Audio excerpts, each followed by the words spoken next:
Welcome back to Real Estate Wisdom with Vish. I'm Vishal Kapoor, your friend in real estate. They say the best time to buy real estate was 10 years ago. But what if the best move for you today isn't buying at all? We are in a market where standard advice doesn't always apply. Today, we're going beyond the headlines to look at the math and the mindset behind renting, buying, and waiting in 2026.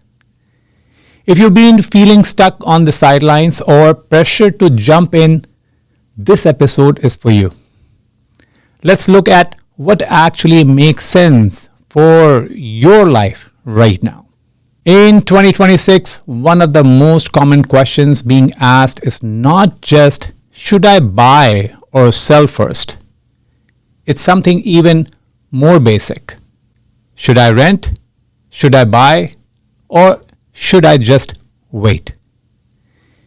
If you get this decision wrong, it doesn't just change where you live, it changes your stress level, your options, and your financial path for the next few years.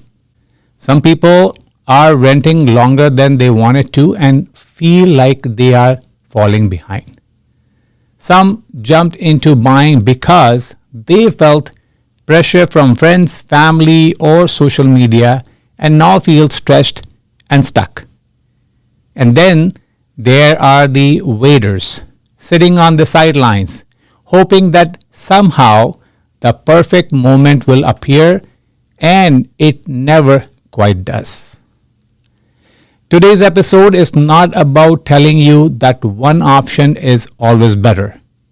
It's about giving you a clear, honest way to decide whether renting, buying, or waiting actually makes sense for you in 2026.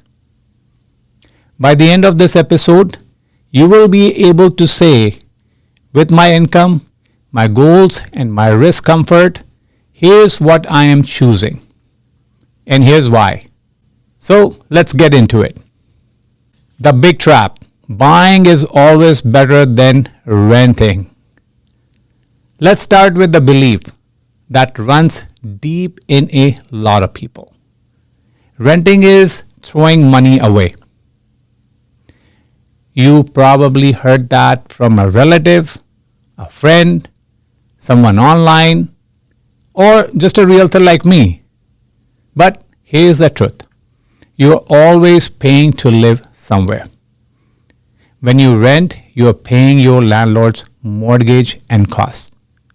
When you own, you're paying the bank, the city, the utility companies, the repair people. The key question is not, is renting bad and buying good?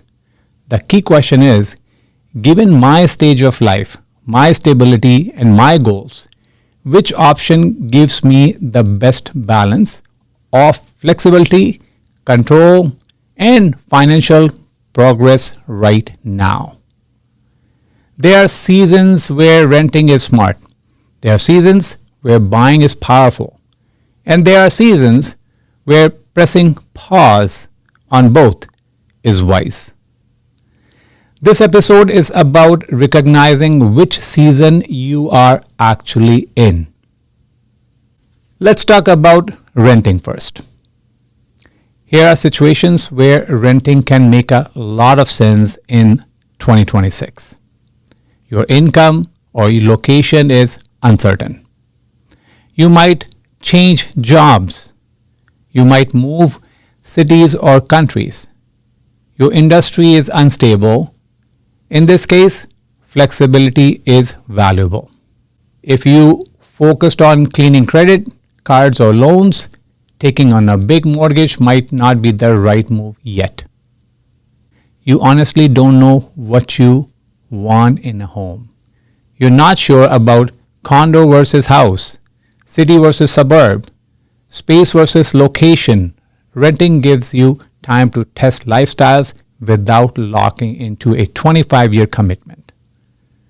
The only way you can own is by stretching into survival mode.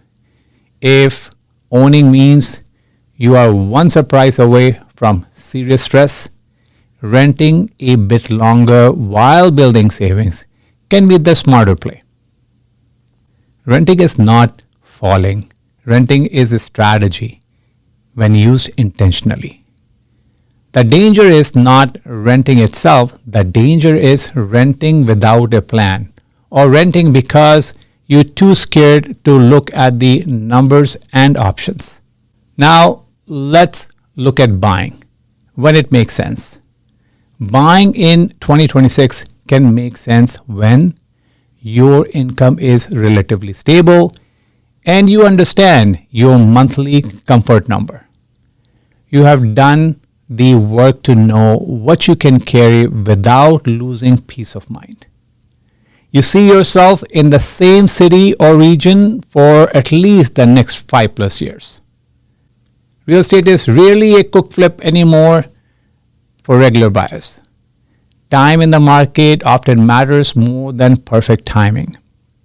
The numbers work out just today, but under realistic future scenarios, you have asked, what if rates move a bit? What if my expenses rise? And you are still comfortable. The property matches your life, not just your ego. It doesn't have to be your own forever home. It just needs to be the right next step that fits your current season. Buying can give you control, stability, long-term equity growth. Again, I said long-term. But these benefits only feel good if you are not suffocating under the payment. When waiting is actually a strategy. There's a third option that doesn't get talked about enough. Waiting with a plan. Notice that waiting with a plan is very different from waiting out of fear or paralysis. Waiting can be smart when you are in the middle of major life transition. New job, new business, separation, immigration status, health changes. It might be wise to let the dust settle. You need 6 to 18 months to get your financial foundation right. Pay down key debts, build an emergency fund, strengthen your income or credit profile. You haven't done your homework yet. You don't know your monthly comfort band. You haven't talked seriously to a mortgage professional. You're still only scrolling listings and watching TikToks. In those cases, commenting to a purchase right now is like jumping into a race without training. The key is this. If you're going to wait, decide what you are building during that wait. Is it savings, knowledge, debt reduction, clarity about location or lifestyle? Waiting is only powerful when it moves you forward. Let's bring this to life with these simplified stories. Names and details can change, but the patterns are real. I always take these stories. I love them. The long-term renter with a plan. Someone decides to rent for another year, but this time with intention. They say, for the next 12 months, I will be set aside a fixed amount every month, clean up my credit, explore 2 or 3 neighborhoods I might actually want to buy in. A year later, they are not just a renter, they are a prepared buyer with options. Second, the buyer who understretched. Another person can technically qualify for a much higher mortgage, but choose to buy under that max. They say, I want to be in comfortable mode, not just surviving mode. They end up in a home that may not impress everyone on Instagram, but give them space to live, save, and breathe.